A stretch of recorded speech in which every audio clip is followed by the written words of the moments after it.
नमस्कार। मैं रूप कुमार अग्रवाल लखनऊ से डायबिटीज़ के बारे में आप लोगों से कुछ बात करूंगा। मैंने 70 वर्ष की आयु में अपनी डायबिटीज़ का रिवर्सल किया है और हाई ब्लड प्रेशर का भी रिवर्सल किया है, लेकिन ये सेशन हमारा मेनली फोकस्ड है डायबिटीज़ पे। और डायबिटीज़ के बारे में मेरे पहले 4 वीडियो पहले से भी हैं। अगर आप लोगों ने मेरा चैनल सब्सक्राइब किया होगा या बेल आइकन दबाया होगा तो आपको सर्च करके वो चारों वीडियोस भी मिल सकते हैं। और मैं कोई डॉक्टर नहीं हूँ और ना ही ये सेशन या मेरे पिछले सेशंस किसी भी मेडिकल कंसल्टेशन का रिप्लेसमेंट है। मैंने इसमें ये कोशिश की है कि मेरे जो एक्सपीरियंसेस हैं, और वो सिर्फ वो एक्सपीरियंसेस जो कहीं नेट पे अवेलेबल नहीं हैं या इससे पहले नेट पे नहीं डाले गए हैं, वो बातें जो मेरी व्यक्तिगत मैंने अनुभूतियाँ हैं, जो मैंने व्यक्तिगत रूप से अनुभव किया कि ये डायबिटीज़ के रिवर्सल में सहायक हो सकता है, केवल वही बातें आपसे करूँगा। और मैं चूँकि डॉक्टर भी नहीं हूँ और मैं कोई स्पिरिचुअल प्रीचर भी नहीं हूँ, लेकिन मैंने कुछ स्पिरिचुअलिटी पे भी वीडियोस बनाए हैं और मेरी पत्नी ने कुछ गीत, गज़ल और भजन गा कर के भी वीडियोस बनाए हैं, वो भी सब इस चैनल पे अवेलेबल हैं। मेरी पत्नी श्रीमती दीपा अग्रवाल, वो रेडियो की अप्रूव्ड सिंगर हैं लखनऊ से, और टीवी पे भी वो पहले कार्यक्रम देती थीं, लेकिन वहाँ पे जिस तरह से सारा दिन बैठना पड़ता था मेकअप करके इंतज़ार में, तो वो हम लोगों को नहीं सूट किया। क्योंकि हम लोगों की चिकन की दुकान भी है और बेसिकली हम लोग चिकन मैन्युफैक्चरर हैं। लेकिन अभी जब ये कोरोना पीरियड आया, लॉकडाउन हुआ और उसके बाद फिर ये सरकारी गाइडलाइंस आई कि जो सीनियर सिटीजन्स हैं उनको घर ही में रहना चाहिए, वही उनकी हेल्थ के लिए ज़्यादा अच्छा है। तो मैं 70 वर्ष का हूँ, मेरी पत्नी भी 65 वर्ष की है, तो हम लोग ने घर में ही रहना ठीक समझा। और फिर कैसे टाइम पास हो, तो कुछ अपने एक्सपीरियंसेस हम लोग ने शेयर किए और ये सब नेट पे हमारे चैनल पे अवेलेबल है। तो डायबिटीज़ के बारे में मैंने पिछले वीडियोस में ये बताया था कि मैंने किस डाइट को अपने जीवन में अपना के अपनी डायबिटीज़ का रिवर्सल किया। यहाँ पे मैं ये बात ज़रूर कहना चाहूँगा कि इसमें केवल डाइट का ही रोल नहीं है, दूसरी चीज़ों का भी बहुत बड़ा रोल है। किंतु मैं ये महसूस करता हूँ कि इसमें डाइट का सबसे ज़्यादा रोल है। तो सभी डॉक्टर्स तो इस बात पे रज़ामंद हैं पूरी दुनिया में कि अगर हम अपनी डाइट में कार्बोहाइड्रेट का सेवन कम करें तो हमारी डायबिटीज़ की रीडिंग कम आ सकती है। तो मैंने इसमें क्या किया कि, और ये भी ध्यान देने की बात है कि कार्बोहाइड्रेट की डेफिशिएंसी भी ना होने पाए, ऐसी डाइट को हमने चूज़ किया। तो मैंने वेजिटेबल सूप्स लिए, सलाद ली, फल लिए और इन सब चीज़ों से मैंने 60% अपना रोज़ की जो मेरी भूख थी उसको मैंने पूरा किया। तो आप सब लोगों को ये पता ही होगा और ये ऑलरेडी नेट पे अवेलेबल भी है ये जानकारियाँ कि फ्रूट्स में भी कार्बोहाइड्रेट है, वेजिटेबल्स में भी कार्बोहाइड्रेट है। तो वो जब आप लेंगे तो कार्बोहाइड्रेट की डेफिशिएंसी तो हो ही नहीं रही है। फिर मैंने क्या किया कि अंकुरित अनाज जैसे ये चने वगैरह स्प्राउट करके, समूचे मूंग हैं, चने हैं, वो तो कैसे होता है वो सब आप लोगों को पता है। तो मैंने उसको स्प्राउटेड ग्रेन्स को क्रश किया, क्रश करके उसको मैंने तवे के ऊपर बिना घी और बिना नमक के उसका पैनकेक बनाया। हम लोग उसको पूड़ा कहते हैं। जैसे अगर आप पैनकेक नहीं जानते तो जैसे डोसा जिस तरह से बनता है वैसे बनाया, और उसमें घी नमक का इस्तेमाल नहीं किया और मैंने उसका अधिकतर सेवन किया। उससे मेरी डायबिटीज़ बहुत ज़्यादा कंट्रोल में आई। तो चने में भी कार्बोहाइड्रेट तो होता ही है, कार्बोहाइड्रेट की मात्रा कम होती है, लेकिन ये सारी डाइट प्रोग्राम में कहीं भी कार्बोहाइड्रेट की डेफिशिएंसी नहीं हो रही है। साथ में मैंने मॉर्निंग वॉक भी करी, इवनिंग वॉक भी करी घर पे ही करी, उसके लिए मैं बाहर नहीं गया मॉर्निंग वॉक इवनिंग वॉक करने। अपनी ही घर की छत पे मैंने मॉर्निंग वॉक इवनिंग वॉक करी। कितनी करी ये हर व्यक्ति की अपनी क्षमता और उसकी जिस तरीके का रूटीन है उसके पास कितना टाइम है इस पे निर्भर करता है। फिर मैंने प्रतिदिन योगा किया और योग में जो आसन प्राणायाम और योग निद्रा और ध्यान इन सब का मैंने प्रयोग किया। और उसके बाद मैं जो महसूस करता हूँ कि इसमें स्पिरिचुअलिटी का भी बहुत बड़ा रोल है, तो वो मेरे जीवन में पहले ही से थी किसी ऐसे व्यक्ति के माध्यम से जो मेरे गुरु भी थे। तो वो भगवान का जप इत्यादि भी मेरे जीवन में था, उसको मैंने विशेष रूप से ध्यान दिया इस दौरान करने के लिए। तो मुझे कुछ लोगों ने इधर संपर्क किया, उनका कहना था कि ये अभी जो दिवाली का त्यौहार गुजरा है उसमें कई दिन के उत्सव होते हैं हम लोगों के वहाँ, आप सबके वहाँ भी होते होंगे जो लोग दिवाली मनाते हैं, और उसमें तमाम पकवान भी बनते हैं, मिठाइयाँ गिफ्ट में भी आती हैं, मिठाइयाँ हम लोग खरीदते भी हैं, भोग भी लगाते हैं। तो तमाम लोगों ने मुझे बताया कि भाई उनकी तो डायबिटीज़ बहुत बढ़ गई इस बीच में। मेरे घर में भी पकवान बने, लेकिन हम लोग ने बाहर से कुछ भी नहीं, बाज़ार का कुछ भी प्रयोग नहीं किया। और पकवान में मीठा भी बना, नमकीन भी बना, फ्राइड भी था। तो डायबिटीज़ तो मुझे अपनी रिवर्स करनी है, मैं बाकी फैमिली मेम्बर्स से ये क्यों कहूँ कि तुम दिवाली अपने ढंग से मत सेलिब्रेट करो। और फिर जिन लोगों ने इतनी मेहनत से वो बनाया है, वो उनके कहने पर मुझे चखना भी था उसको, मैंने चखा भी।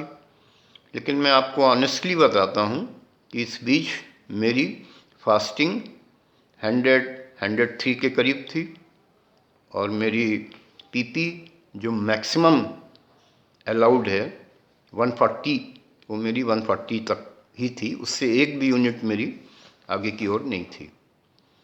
तो ये मैंने कैसे किया, इसके पीछे वही चीज़ है जो मैंने आपको अभी बताई कि मैंने सारी चीज़ों को एंजॉय किया, घर वालों का मैंने मन भी रखा जिन्होंने इतनी मेहनत से बनाया, और मैंने अपनी डायबिटीज़ को भी कंट्रोल में रखा।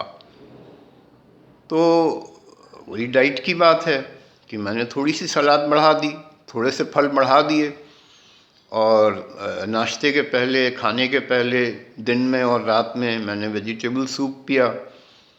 तो साथ में ये जब मैंने चीज़ें ली तो उससे मेरी डायबिटीज़ वेल अंडर कंट्रोल रही, क्योंकि वैसे तो मैंने आप लोगों को बताया हुआ है और ये सब जानकारी नेट पे अवेलेबल है कि 110 तक फास्टिंग और 140 से लेके 180 तक भी डॉक्टर से अलाउ करते हैं। तो लेकिन मैं मिनिमम जो इसके बारे में जो ज़्यादा स्ट्रिक्ट डॉक्टर्स हैं और जिनके कहने से ही मेरी ये डायबिटीज़ और हाई ब्लड प्रेशर की प्रॉब्लम दूर हुई, वो हैं डॉक्टर बिमल छाजड़। वो दिल्ली में कार्डियोलॉजिस्ट हैं न्यू दिल्ली में, और लाइफ स्टाइल कोच भी हैं, और हिंदुस्तान में उनके साओल SAAOL के नाम से लगभग 100 सेंटर्स हैं, और हिंदुस्तान के बाहर भी कुछ देशों में उनके सेंटर्स हैं। तो ये जब लॉकडाउन पीरियड था तो उनके कुछ लाइव लेक्चर्स आ रहे थे अलग अलग बीमारियों पे, और हार्ट पे भी आ रहे थे। लेकिन बेसिकली एक चीज़ इसमें ये समझने की है कि डायबिटीज़ तो है तो उसको तो कंट्रोल करना ही चाहिए, लेकिन जितनी भी ये डायबिटीज़ है, हाई ब्लड प्रेशर है, माइग्रेन है, ये सारी चीज़ों में मन की भी बहुत बड़ी भूमिका है, स्ट्रेस की भी बहुत बड़ी भूमिका है, और किन किन चीज़ों की भूमिका है हेल्दी हार्ट के लिए। तो एक्चुअली उनका हार्ट ओरिएंटेड प्रोग्राम था, लेकिन उसमें जो जो फैक्टर्स रिस्पॉन्सिबल हैं हेल्दी हार्ट के लिए, उस पर उन्होंने एक एक दिन 1-1 घंटे के लाइव सेशंस किए थे अप्रैल 15 के आसपास 2020 में। और उसमें 1-1 घंटे पे उसमें लाइव क्वेश्चंस भी पूछ सकते थे। मैं उससे बहुत प्रभावित हुआ था, और ऊपर वाले की मेरे ऊपर मेहरबानी ही होगी कि मैंने वो पूरे सेशंस भी सुने अपने, उनसे मैंने लाइव क्वेश्चन आंसर भी किए, और मैंने अपना रास्ता तय किया कि मुझे इस तरीके से ये कोरोना पीरियड का मैक्सिमम यूटिलाइजेशन करना है। तो दवाओं के तो पैसे बचेंगे ही तो ये अच्छी हेल्थ भी मिलेगी। तो मैंने वॉकिंग भी करी, योगा भी किया और डाइट का भी ख्याल रखा। और इसमें सबसे बड़ी चीज़ जो मैं ये महसूस करता हूँ कि जिन लोगों ने ये सवाल किया कि उनको त्यौहार के दिनों में ऐसी दिक्कत आई, और इससे पहले भी कुछ लोगों ने मुझसे पूछा है कि आपने इतनी स्ट्रिक्ट बातें कर दी कि जो प्रैक्टिकली पॉसिबल नहीं है। तो प्रैक्टिकली सब कुछ पॉसिबल है, लेकिन उसका सूत्र क्या है वो मैं आपको बताना चाहता हूँ कि क्यों ऐसी दिक्कत आती है जब आदमी कहता है कि वो प्रैक्टिकली पॉसिबल नहीं है। तो स्पिरिचुअली मैं जिनके चरणों में मुझे रहने का मौका मिला, तो उन्होंने एक स्पिरिचुअल कैलेंडर भी निकाला था जिसमें वो 30 या 31 पन्ने का था, और हर डेट के उस पर उनके कुछ वाक्य थे जो उनकी अपनी सोच थी, वो हर पन्ने पे लिखी हुई थी। तो उसमें 10वीं तारीख थी, तो मैंने एक दिन ऐसे ही इसको पढ़ा, तो उसमें लिखा हुआ था कि जब तक हम सत्य से सुख चाहेंगे तब तक हम मार्ग में भटक सकते हैं, और जब हम सत्य को ही सुख मान लेंगे तब सत्य में स्थिति हो सकती है। तो मेरा इस बारे में ये कहना है कि जब तक हम डायबिटीज़ को मैनेज करने में ये दृष्टिकोण रखेंगे कि हमारी डायबिटीज़ इस तरह से मैनेज हो जाए कि हमको रसगुल्ला भी खाने को मिल जाए, तब तक ये कश्मकश मन की बनी रहेगी, ये जाएगी नहीं, और वो एक स्ट्रेस कॉज करती रहेगी। जब हम ये महसूस करेंगे कि हेल्दी लाइफ स्टाइल ही हमारी लाइफ स्टाइल है, तब हम शायद उस तरह से जैसे मैंने दीपावली सेलिब्रेट करी, आप सब लोग भी कर सकते हैं। तो सत्य से ही सुख चाहेंगे का मतलब क्या हुआ कि जब तक हम ये चाहें, तो उसके लिए तो फिर आपको रिवर्सल का नहीं सोचना चाहिए, तो आपको उसकी गोलियां, इंसुलिन वगैरह पे स्विच ओवर कर लेना चाहिए। और जितने भी डॉक्टर्स हैं वो रिवर्सल की बात तो बहुत कम ही करते हैं। यद्यपि जो इसकी दवाएं हैं, आप देखिए नेट पे सर्च करिए, तो इसकी स्टार्टिंग मेडिसिन जो है वो मेटफॉर्मिन उसका सॉल्ट है। तो मेटफॉर्मिन को आप सर्च करिए, तो उसमें नेट पे ये कंपनी, ये जो अलग अलग कंपनियां बना रही हैं, जैसे ग्लाइकोमेट एसआर थी मेरी 500 में, तो आप ग्लाइकोमेट एसआर सर्च करिए तो उसमें आपको मिलेगा नेट पे कि अलॉन्ग विद दिस मेडिसिन आपको लाइफ स्टाइल में क्या क्या चेंजेस करने, ये सारी जानकारी आपको मिलेगी। अब जो आज की हमारे समाज की स्थिति है, तो उसमें डॉक्टर दवा लिख देता है और हल्के फुल्के ढंग से आपको बता भी देता है कि भाई थोड़ा सैर वैर करो, थोड़ा डाइट का ख्याल करो, थोड़ी शक्कर ना खाओ, थोड़ा घी तेल कम करो, ऐसे करके ये हंसते खेलते सब बातें हो जाती हैं, एम्फेसाइज नहीं होता। तो फिर उसका नतीजा क्या होता है कि वो 6 महीने बाद वो दवा नाकाफ़ी हो जाती है, क्योंकि हमने लाइफ स्टाइल में कोई चेंजेस तो किए ही नहीं, क्योंकि वो हमको भार लगता है लाइफ स्टाइल में चेंज करना, वो हमको एक बंधन लगता है, और हमको लगता है कि जो हमने बचपन से देखा है वही सही है कि हम जब चाहें जो चाहें बर्गर खाएं, पिज़्ज़ा खाएं, बाज़ार की मिठाइयाँ खाएं, ये इसको हमने एक सुख का केंद्र जब हमने मान लिया।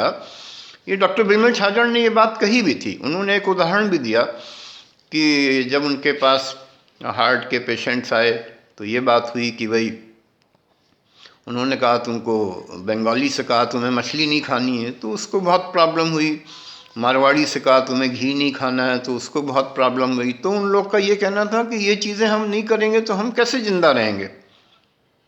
लेकिन डॉक्टर छाजड़ ने कहा कि ये माइंड की सेटिंग है, भी सेटिंग आप जब चेंज कर लेंगे और आप ये जब तय कर लेंगे, जब हम सत्य को ही सुख मान लेंगे, इसका मतलब कि जब हम अच्छी लाइफ स्टाइल को ही सुख मान लेंगे, ये सेटिंग जब हमारे माइंड की हो जाएगी तो फिर आपको कोई दिक्कत ही नहीं रहेगी। फिर तो आपने वो दिवाली पे पकवान खाए तो घर वालों को खुश करने के लिए खाए, अपने खुश के लिए नहीं खाए, अपनी खुशी के लिए नहीं खाए, तो आपने घर वालों को खुश करने के लिए खाए कि हम इनसे अलग ना लगें, हम भी इस त्यौहार में अपने घर वालों के साथ पार्टिसिपेट करें। और यदि हम उस पर अड़े रहते हैं तो भी एक स्ट्रेस का फैक्टर हो जाता है, क्योंकि कोई आवश्यक नहीं कि सारे लोगों के घर वाले उनके साथ उसी तरह से कोऑपरेट करें। और इसमें स्ट्रेस की एक ऐसी भूमिका है डायबिटीज़ में जिसमें हम समझते हैं कि दुनिया भर के सारे डॉक्टर्स बिल्कुल एक मत हैं कि हाँ, स्ट्रेस जो है वो डायबिटीज़ को बढ़ाता है। और स्ट्रेस अब तमाम बीमारियों को बढ़ाता है। अभी हाई ब्लड प्रेशर के बारे में भी आपको स्ट्रेस मिलेगा, नेट पे आप सर्च करिए, माइग्रेन के बारे में भी स्ट्रेस मिलेगा। बहुत सी लंबी लिस्ट है, मुझे ज़बानी याद भी नहीं है, लेकिन वो स्ट्रेस की भूमिका तो सब लोग एक्सेप्ट कर रहे हैं उस चीज़ को। तो अभी 29 सितंबर को वर्ल्ड हार्ट डे था, तो उसमें हिंदुस्तान के एक बहुत बड़े डॉक्टर ने ये कहा कि महामृत्युंजय के मंत्र का जाप करने से स्ट्रेस दूर होती है। तो मेरा इसके अंदर ये कहना था कि, और मैंने जो अलग से वीडियो बनाया है श्री रामचरितमानस ए मैनुअल ऑफ स्ट्रेस मैनेजमेंट, मैंने उसको उसमें बहुत विस्तार से कहा भी है, लेकिन वो चूँकि उसमें रामचरितमानस उसकी हेडिंग थी, तो उसमें जो बहुत ज़्यादा कट्टर धार्मिक लोग थे, उसमें जो बातें कही गई थी वो उन लोगों को थोड़ा नापसंद आई। तो मेरा दृष्टिकोण ये था कि महामृत्युंजय का जप करना, तो ये तो एक ओवर द काउंटर मेडिसिन्स लेने के लिए आपको किसने मना किया? आप ओवर द काउंटर मेडिसिन ले सकते हैं। आपको हेडेक हुआ, आप गए केमिस्ट के पास, उसने आपको सेरेडॉन या कोई भी तमाम गोलियां जो आप जानते हैं, कोई सी भी across the counter over the counter आपने दवा खरीद ली, खा ली, आपका सिर दर्द ठीक हो गया। और पता चला कि अगर वो हाई ब्लड प्रेशर का था तो वो फिर हुआ, आपने फिर ओवर द काउंटर खा ली। तो यहाँ पे अगर आप मेडिकल कंसल्टेशन को अंडर एस्टिमेट करते हैं तो आप कितने बड़े लूज़र होंगे। और जब आप मेडिकल कंसल्टेशन करेंगे, माने आपके मन में ये ख्याल आना चाहिए ना कि ये बार बार मुझे हेडेक क्यों हो रहा है। जब आप मेडिकल कंसल्टेशन करेंगे और आपका पूरा चेकअप करेगा डॉक्टर, तो उसमें रिवील होगा कि हेडेक का एक्चुअली ये कारण है। मान लीजिए ब्लड प्रेशर डायग्नोज होता है, तो फिर आप ब्लड प्रेशर के हिसाब से अपनी लाइफ लीड करेंगे, ब्लड प्रेशर की दवाएं लेंगे। प्रारंभ में तो दवा लेना ही पड़ेगा आपको ना।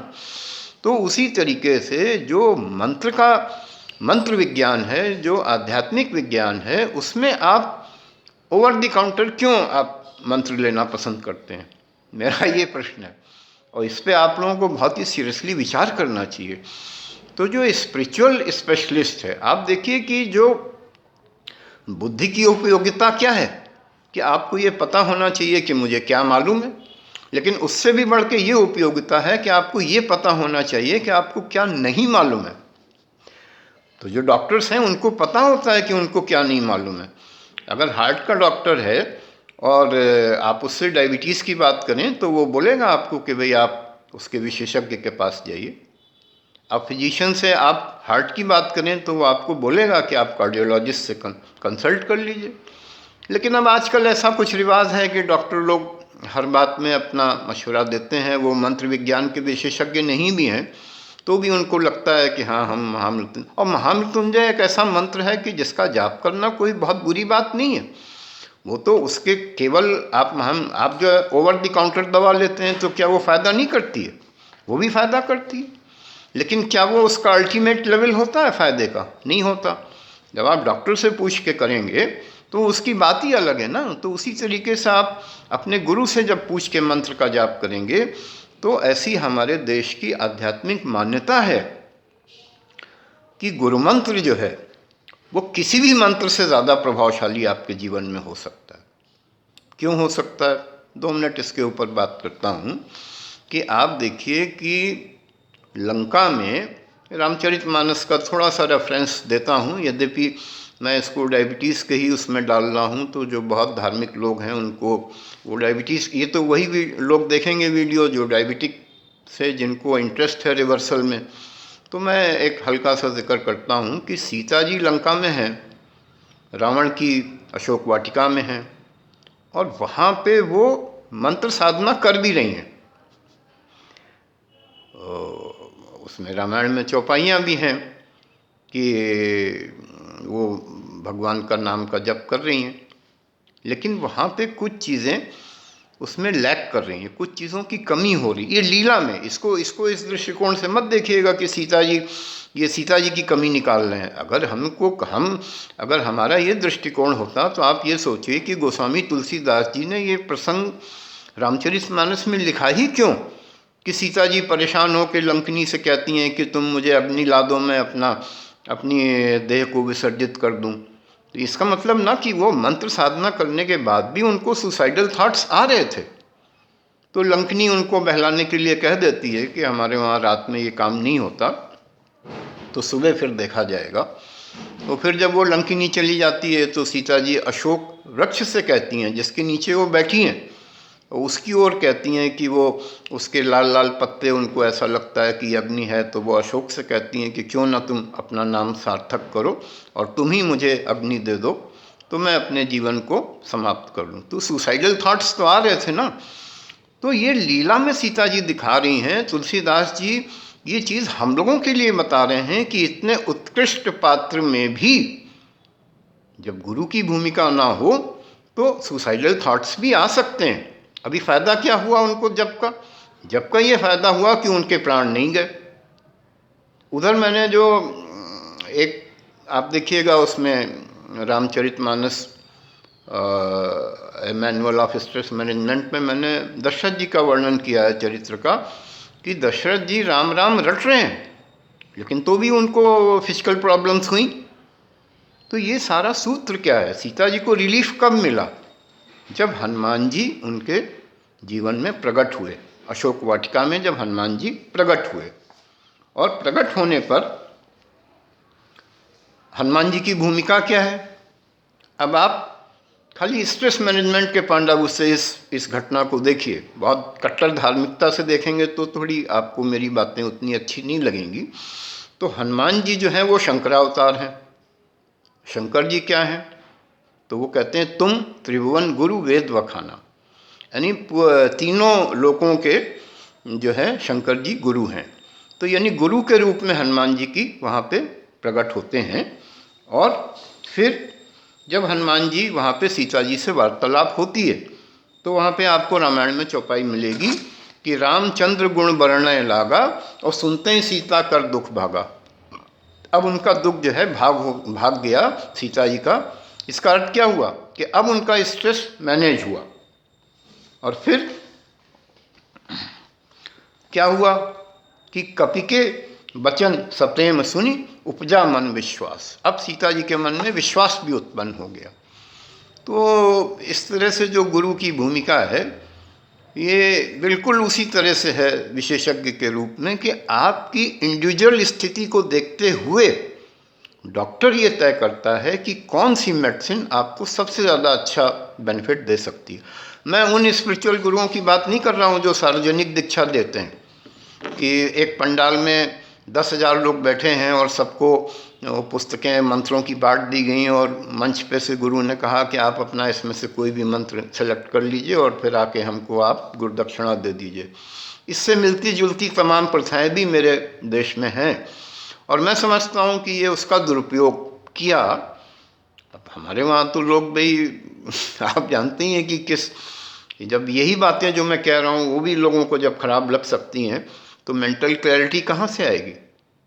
मैं एक महात्मा के संपर्क में आया था तो उन्होंने कहा कि मैं प्रिस्क्रिप्शंस नहीं देता हूँ, मैं मेंटल क्लैरिटी देता हूँ। तो ये मेंटल क्लैरिटी आपको होनी चाहिए।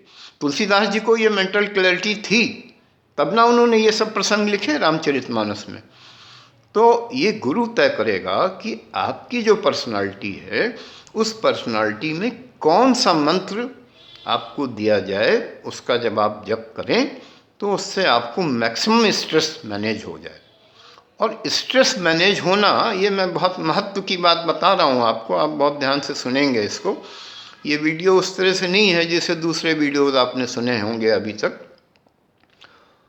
जो आपने देखा होगा कि आप चाय मान लीजिए आप खरीदने गए तो उसके संग में एक चम्मच फ्री में मिल गया। ऐसी तमाम स्कीम्स बाज़ार में डाली जाती हैं जिसमें आप खरीद कुछ और रहे हैं, उसके साथ में आपको बोनस मिल गया। तो ये जो मंत्र जाप है ये ईश्वर के निकट जाने का रास्ता है। ये उसका साइड इफेक्ट है कि आपकी स्ट्रेस मैनेज हो रही है। साइड यानी स्ट्रेस मैनेज करना जो है वो प्राइमरी रोल है ही नहीं मंत्र जप का। ये जब आपको बात समझ में आ जाएगी, और ये बात मेरे कहने से नहीं समझ में आएगी, ये तब समझ में आएगी जब आप गुरु के संपर्क में आएंगे, तब आपको धीरे धीरे समझ। और फिर ईश्वर से कनेक्ट होना क्यों ज़रूरी है? मान लीजिए आप कहते हैं कि भाई हम तो भगवान में विश्वास नहीं करते, तो आपको स्ट्रेस मैनेज करने के लिए खुश रहना आवश्यक है ना।